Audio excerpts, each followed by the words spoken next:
प्राचीन काल से ही भारतवर्ष में ग्राम पंचायतें स्वायत्त शासी व्यवस्थाओं के रूप में अस्तित्व में रही हैं।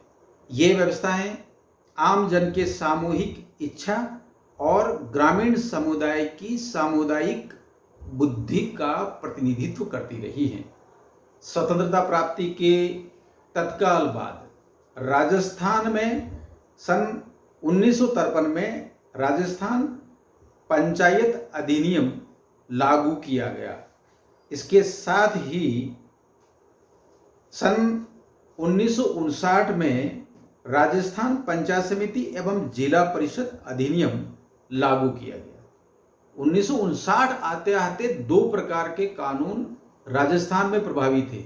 1953 वाला राजस्थान पंचायत अधिनियम एवं 1960 वाला राजस्थान पंचायत समिति एवं जिला परिषद अधिनियम।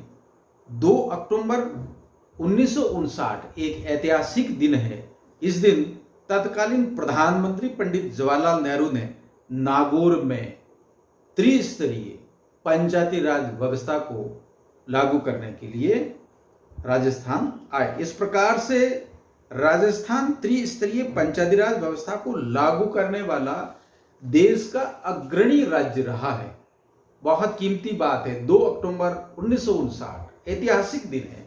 पूरे देश में यह व्यवस्था लागू हुई और तत्कालीन प्रधानमंत्री द्वारा इसको लागू किया, लॉन्च किया गया। कुछ अन्य सूचनाएं बहुत कीमती हैं।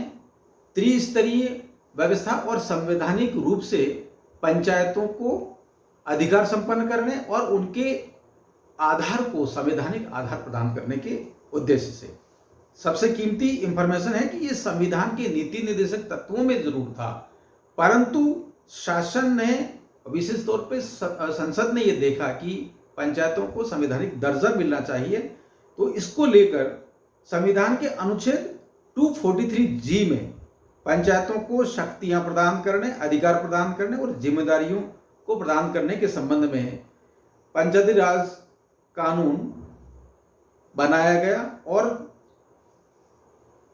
पंचायतों को संवैधानिक धरातल प्रदान किया गया। अब 73वां संविधान संशोधन लागू होने के बाद पंचायती राज व्यवस्था की पंचायत, पंचायत समिति और जिला परिषद संवैधानिक दर्जा प्राप्त की हुई संस्थाएं हैं। इसके साथ ही साथ जो जिला आयोजना समिति है वो भी संवैधानिक दर्जा प्राप्त किए हुए। कितने महत्वपूर्ण चीजें हो जाती हैं। इस प्रकार से जो 1953 का जो कानून था वो 1994 में रिप्लेस हुआ, संशोधित हो गया और इस प्रकार से राजस्थान पंचायती राज अधिनियम 1994 कहलाया। यह कानून लागू होने के साथ ही राजस्थान में त्रिस्तरीय पंचायती राज कानून व्यवस्थाएं लागू हुई और इसके लिए पंचायती राज नियम 1996 में पारित किए गए। इसके साथ ही साथ एक कीमती सूचना पंचायती राज संस्थाओं के बारे में है। संसद ने 1996 में पैसा एक्ट पारित किया, अर्थात अनुसूचित क्षेत्र में पंचायती राज जो सामान्य व्यवस्था है पंचायती राज की, जिसे हम राजस्थान पंचायती राज अधिनियम 1994 की व्यवस्थाएं कहेंगे, वे सारी की सारी व्यवस्था लागू हुई थी, लेकिन कुछ व्यवस्थाओं को मॉडिफाइड किया गया और वो किया गया पंचायती राज के बारे में पैसा एक्ट जो संविधान संशोधन अधिनियम है वो पारित होने के बाद, और यह कानून राजस्थान में लागू और राजस्थान पैसा एक्ट 1999 में इसे लागू करके अनुसूचित क्षेत्र में लागू किया। परंतु कीमती बात यह है कि पैसा एक्ट तो लागू हो गया, अनुसूचित क्षेत्र में जितने भी PRI हैं, पंचायती राज इंस्टीट्यूशन से, उसके मुखिया अनुसूचित जनजातियों के होने लगे। जनजातियों के अधिकांश पद जो स्थानीय जनसंख्या के अनुपात में है उसमें रिजर्वेशन भी मिलने लगा, परंतु पंचायतों के जो अनुसूचित क्षेत्र की पंचायतें हैं उसको पावर्स मिला। पंचायतों का मतलब उसमें सबसे बड़ा जो पावर था जो पैसा एक्ट का है वो ग्राम सभा का पावर है। इसके लिए राजस्थान में जो कानून बने वे 1 नवंबर सन 2011 में बने। इस प्रकार यह जो पैसा एक्ट है वह राजस्थान में रूल्स बने तब जाके पंचायतों को 2011 में शक्तियां मिली। तो एक नज़र राजस्थान की जिला परिषदों पर डालें। जिला परिषदें टोटल 33 हैं। पंचायत समितियां 352 हैं। जो ग्राम पंचायतें हैं राजस्थान में वे 11,341 हैं। इस प्रकार जब देखें तो वार्ड पंच 1,07,707 हैं। महिलाओं को रिजर्वेशन 50% होने की वजह से इसका बड़ा भाग, लगभग 50% से ज़्यादा भाग महिलाओं को मिला है। इस कारण नारी शक्ति के लिए, सशक्तिकरण के लिए अपने आप में बहुत कीमती बात है। पंचायतों के बारे में एक संशोधन सन 2019 में किया गया।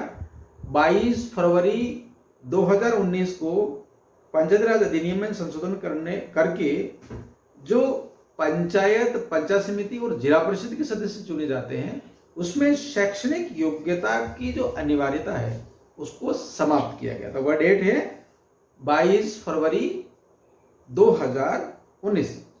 इस प्रकार ग्राम सभा और पंचायती राज संस्थाओं के बारे में ये प्रावधान किए गए। अनुसूचित क्षेत्र का जैसा कि आपको याद ही है, यहाँ की ग्राम सभाओं को बहुत शक्तियाँ प्रदान की गई हैं रूल्स बनाकर, और नोटिफिकेशन के अनुसार ग्राम सभा को भूमि अधिग्रहण, जब भी काम का अधिग्रहण किया जाएगा किसी ग्राम सभा के कार्यक्षेत्र में, तो सरकार को ग्राम सभा की अनुमति लेनी होगी, परामर्श लेना होगा। मनी लेंडिंग, धन उधार देने के संबंध में पंचायतों का नियंत्रण होगा। इसके साथ ही साथ भूमि पर कोई बेदखली करता है उसकी प्रकरण भी स्थानीय ग्राम सभाओं में जाएंगे, और गौण वन उपज के बारे में स्वामित्व का अधिकार भी स्थानीय ग्राम सभा को दिया गया है। गौण खनिज के संबंध में ग्राम सभा की सिफारिश ली जानी अनिवार्य है, तभी खनन कार्य हो पाएगा।